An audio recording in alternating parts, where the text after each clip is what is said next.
தவறை ஏற்பது தவறுக்கான பரிகாரமாகிறது ஸ்ரீதாமா.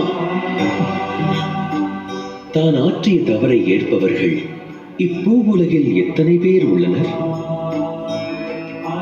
மனமாற எவரிடம் அன்பு கொள்கிறோமோ அங்கு பக்தியானது திளைக்கிறது. ஆனால் அந்த பக்தியை சக்தியாக மாற்றி ஆராத்தியநாதரை வசமாக்க எண்ணுவது தவறு.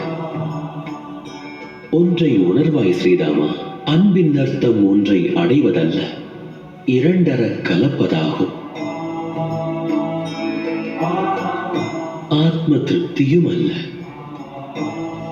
பரந்த ஆத்ம விஸ்தாரணம். பக்தியின் மூலமே அன்பாகும். உனக்கு வார்த்தைகளால் எடுத்துரைத்தும் நீ உண்மை உணரவில்லை. செவிக்கு எட்டும் சத்தங்களை இவ்வுலகம் மறக்கின்றது. அனுபவித்து பெறுவதையே என்றும் நினைவில் கொள்கிறது. ஆகையால் நாங்கள் புறப்படுகிறோம்.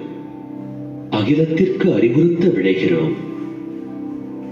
இறைவனை அடைவதற்கான மார்க்கமானது அன்பாகும். அனுபவிக்கும் வலியின் இறுதி நிலை அன்பாகும்.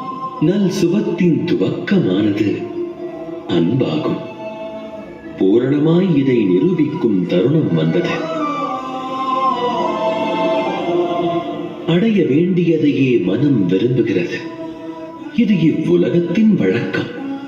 அன்பெனும் உணர்வு கொண்டு யாமாற்றும் பணியானது இனி காதலின் அர்த்தத்தை விளக்கும்.